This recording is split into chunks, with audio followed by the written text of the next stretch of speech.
Hello and welcome to Crime Watch Daily Updates. I'm your host, Anna Garcia. A picture is worth 1,000 words, but it also might be exactly what killed 19-year-old Kara Nichols. Kara was an aspiring model, lived in Colorado Springs, and had the beauty to make it big.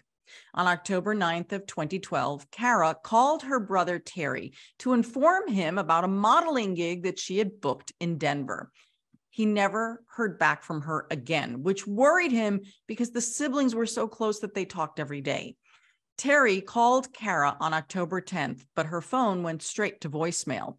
When he went to Kara's home on October 11th, he noticed that she left her laptop, cell phone charger, and other personal items behind. Her roommates hadn't seen her since the 9th.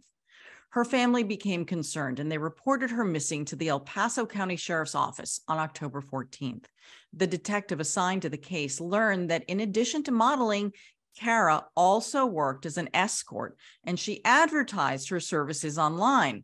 When looking through her phone records, investigators found Kara communicated with a man named Joel Hollendorfer 8 times on October 9th. Between 9:58 p.m. and 11:08 p.m. Joel told a detective working the case that he spoke with Kara that night, but he claimed that he never met up with her. Cell phone tower records, however, placed Kara near Joel's home where he lived with his parents. On October 2nd of 2014, El Paso County detectives conducted a search at Joel's home with cadaver dogs, and they found several locations where the ground had been disturbed. Joel's mother told detectives that they buried their horses and other animals on the property and that they had been doing so for 30 years. Joel allegedly told investigators during another interview in 2014 that he never met Kara. He reportedly said that he met with the escort several times, which contributed to the end of his marriage. Joel's estranged wife did not speak with investigators at the time. The case broke wide open in February of 2022 when Joel's ex-wife, Christina Palmer Hollendorfer, agreed to sit down with investigators. She allegedly told FBI agents that Joel admitted he accidentally killed an escort by strangling her during sex. Christina reportedly said that Joel told her he moved her body to his parents' property and buried her on a horse grave. He allegedly believed that his parents knew he killed Kara and that they were protecting him.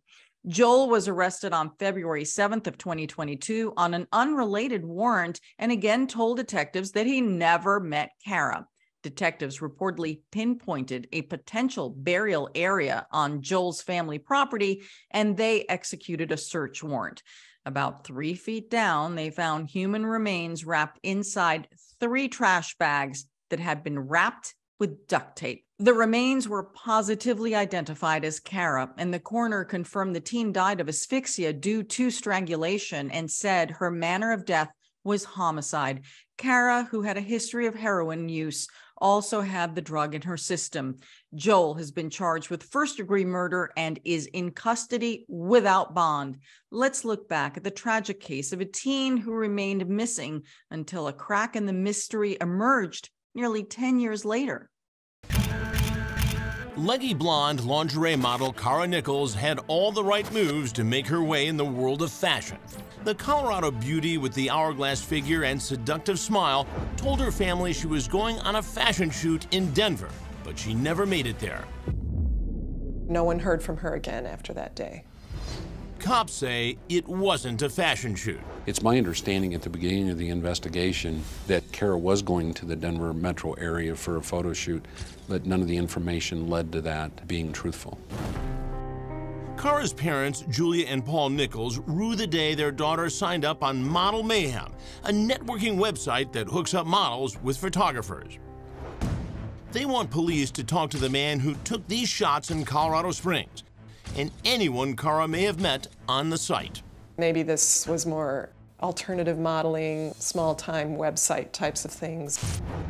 Her profile on Model Mayhem, which has since been taken down, read, "My name is Kara and I'm 19 years old. And although I'm new to it, modeling is something I am very passionate about and I take my work seriously." I think what she did have might not have been professional or quite what it seemed. Kara was living in Colorado Springs, 1,000 miles from her parents' home in Chicago. Like many teenagers, she had gone through some rough patches through high school, but she was turning her life around. I think modeling for Kara was a mask, was a way to step into a different identity. So it was good news when she phoned her big brother about a modeling gig in Denver. It was just the break Kara needed. That night, Kara's roommate saw her driving away, he thought with a girlfriend. He assumed she was going to her much-anticipated appointment. But Kara's big break turned into her parents' heartbreak. Kara's big brother, who lived nearby, went to the local sheriff's department to file a missing persons report. He was told to just sit tight, that she was an adult, and they didn't want to be needlessly alarmed, and that adults are free to go off and not contact people they know for days, if not weeks at a time. But there were ominous signs from the beginning. Her friends alerted us that she was not picking up her phone, she was not answering text messages or messages on Facebook or social media, and that's when we became very worried. This is a person with hundreds and hundreds of contacts in social media and very active, very social person.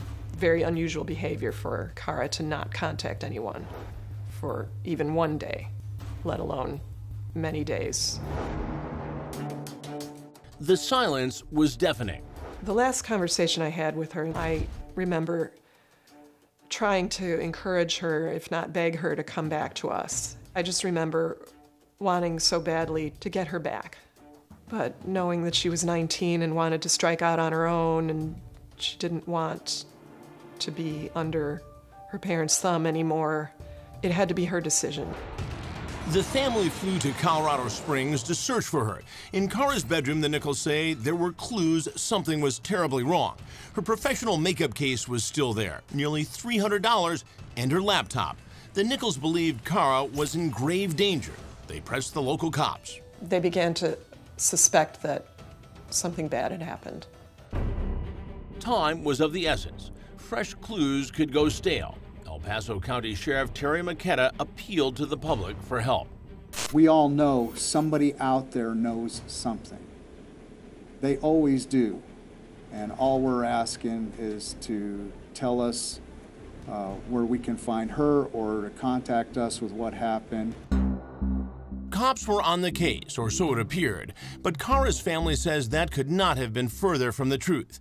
The lead investigator, this man, Deputy Cliff Porter, admits in this audio tape while being questioned by his superiors that he had barely lifted a finger to find Kara.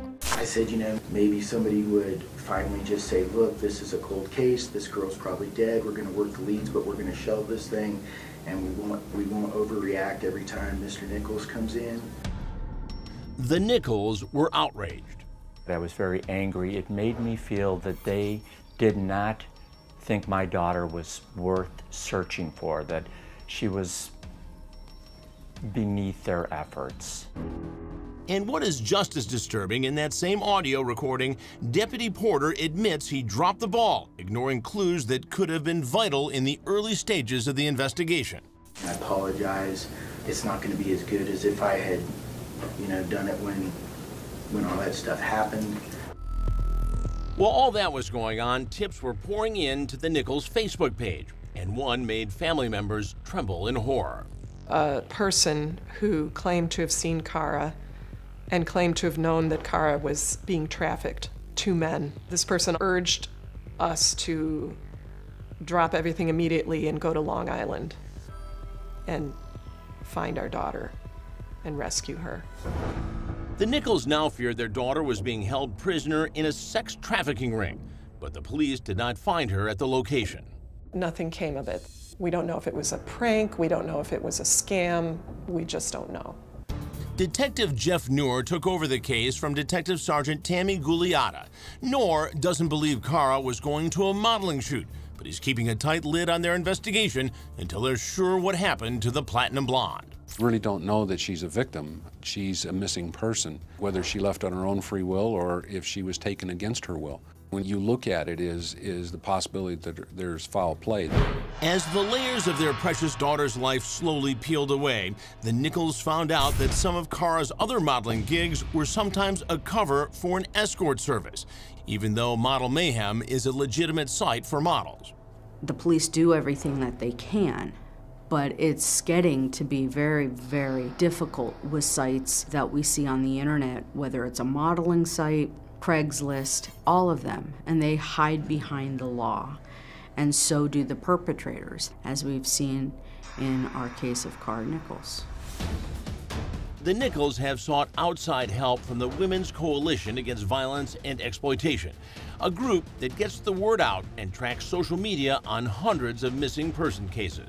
Under no circumstances does this family believe the things that the police have always tried to have this family believe, that Kara killed herself, so where's her body? Or accidental drug overdose, where's her body? Or third, that she doesn't want to be found and she's doing this to mess with her family. A trafficking ring, we believe, is valid. The leads the coalition received early on did not look good for the 5'8" model. One said this: "You know, Kara was killed by her pimp in Denver, right? She owed like $3 grand, and then the next day she was abducted." A bunch of bad dudes, they were talking about her and other girls. I guess there is a stretch of road that like 10 bodies are buried at. The area pinpointed 30 miles south of Denver is the same direction Kara was headed the night she went missing. I believe it is the truth and it is the answer to what has happened to my daughter. Crime Watch Daily tried to contact the tipster, but he did not respond. Most likely this is a true tip. The detectives say they understand the Nichols' pain. Imagine being a parent and knowing that their child has disappeared and doesn't know what happened to them, or they've been murdered and don't know what happened to them. That's a loss that you can't fill. So we continue on. We won't stop. For now, the Nichols sit tortured, flipping through their family photo albums. I would like to tell her that she has unconditional love from her family, and we have been praying for her safety, and we would consider it the greatest miracle and blessing for her to come back. One of the big factors in Kara's disappearance appears to be this modeling website she was on. Right now, we've brought in forensic psychologist Dr. Judy Ho. And Doctor, Kara isn't the first girl to go missing from a site like this. It seems like these places could be virtual hunting grounds for predators. Absolutely. I think there's a lot of experienced people who have been doing this for a long time, and this is just yet another website where they can stake their ground. If you can, take us into the mind of a predator who might use a site like this. Oftentimes these predators have used other sites before, and they know exactly how to create a posting that could draw people who would be interested in working with them. They will oftentimes promise larger sums of money for something that seems like it's not too hard to do, and hoping that some of these young people don't actually look them up and try to verify those statistics. Dr. Judy Ho, thank you so much. Thank you for having me, Chris. And if anyone has any information on the location of Kara Nichols, we urge you to please reach out to the El Paso County Sheriff's Office. That number is 719-390-5555.